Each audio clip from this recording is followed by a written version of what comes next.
আসসালামু আলাইকুম ভিউয়ার্স, আশা করি সবাই ভালো আছেন। তো আমাকে অনেকে মেসেজ করেছেন যে আপনারা আপনাদের ইমোতে যে ইমো আইডিগুলো অ্যাড আছে সেই আইডিগুলো যে ফোন নাম্বারটা সেটা নেবেন। হ্যাঁ ভিউয়ার্স, আমাকে অনেকেই এটাই মেসেজ করেছেন যে আমার ইমোতে যে আইডিগুলো আছে সেই আইডিগুলোর ফোন নাম্বার বা সেই আইডিগুলোর ইমো নাম্বারটা আমরা কিভাবে পাবো। আমি আপনাদেরকে একটা কথা বলে রাখি, আমি কোনো উল্টাপাল্টা বা রং বা কোনো ভুল ভিডিও আপনাদেরকে দেই না। আমি সব সময় সত্যটা তুলে ধরার চেষ্টা করি এবং এই ভিডিওতেও তাই করব।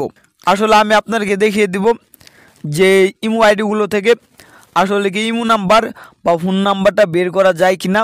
আর যদি ফোন নাম্বার বা ইমো নাম্বার বের করাও যায় তাহলে আপনারা কীভাবে বের করবেন সেটাও শিখিয়ে দিব। তো সম্পূর্ণ ভিডিওতে আমাদের সাথেই থাকুন। আরেকটা কথা বলে রাখি, আপনি আমার চ্যানেলে নতুন হয়ে থাকলে লাইক কমেন্ট সাবস্ক্রাইব এগুলো করে দিবেন। আপনারা যদি ভালোবাসা দেন তাহলে আমরা এগিয়ে যেতে পারবো। ভিডিওর মূল পর্বে চলে আসলাম। তো এখন আমি আপনাদেরকে দেখিয়ে দিব যে ইমো আইডিগুলো থেকে আসলে কি ইমো নাম্বারটা বা ফোন নাম্বারটা বের করা যায় কি না। তো আমি আপনাদেরকে একটা কথা বলে রাখি, এই ইমো আইডিগুলো থেকে ইমো নাম্বার বা ফোন নাম্বারটা বের করা যায়, শুধুমাত্র তাদের ফোন নাম্বারটাই বের করা যায় যাদের ফোন নাম্বারটা আপনি আপনার কন্ট্যাক্টে সেভ করে যাদের ইমোগুলো অ্যাড করেছিলেন, শুধুমাত্র তাদের নাম্বারটা আপনারা বের করে দেখতে পারবেন।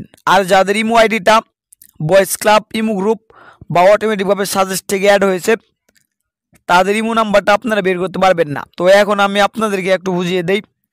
এই যে সোহাগ, এই আইডিটা দেখতে পাচ্ছেন, এই ইমো আইডিটা আমি অ্যাড করেছি তার ফোন নাম্বারটা অ্যাড করে। এখন যদি আমি তার প্রোফাইলে যাই, সোহাগ নামের আইডিতে চলে আসার পর এখানে কিন্তু আমি তার প্রোফাইলে চলে আসবো। প্রোফাইলে চলে আসার পরে এখানে কিন্তু আমি তার ফোন নাম্বারটা দেখতে পাচ্ছি।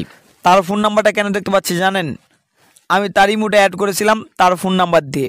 এক কথায় বলতে গেলে আপনি যার ইমো ফোন নাম্বার দিয়ে সেভ করবেন শুধুমাত্র তার ইমো নাম্বারটা এখানে দেখতে পারবেন। আর আপনি যদি যে কারো ইমো নাম্বার ফোন নাম্বার ছাড়া অ্যাড করেন তাহলে তার ফোন নাম্বারটা এখানে দেখতে পারবেন না। তো এখন যদি আমি আরেকটা আইডিতে চলে যাই, যার ইমো আইডিটা আমি ফোন নাম্বার দিয়ে অ্যাড করি নেই, কোনো ইমো গ্রুপ থেকে অ্যাড করেছিলাম, তাহলে তার প্রোফাইল যদি আমি চলে যাই তাহলে এখানে কিন্তু তার ফোন নাম্বারটা দেখতে পারবো না। এই যে দেখতে পাচ্ছেন তার ফোন নাম্বারটা আমরা কিন্তু এখানে দেখতে পাচ্ছি না। কারণ হলো এই রমজানের আইডিটা আমি অ্যাড করেছিলাম গ্রুপ থেকে অ্যাড করার জন্য তার ফোন নাম্বারটা এখানে দেখা যাচ্ছে না। তো এক কথায় আমি যদি আপনাদেরকে একটু বুঝিয়ে দেই, যাদের ফোন নাম্বার দিয়ে ইমো আইডি অ্যাড করবেন শুধুমাত্র তাদের ফোন নাম্বারটাই ইমো প্রোফাইলে গেলে দেখতে পারবেন। আর যদি আপনি কোনো গ্রুপ থেকে কোনো বয়েজ ক্লাব বা সাজেস্ট থেকে কোনো ইমো আইডি অ্যাড করেন তাহলে তাদের ফোন নাম্বারটা কোনোভাবে দেখতে পারবেন না।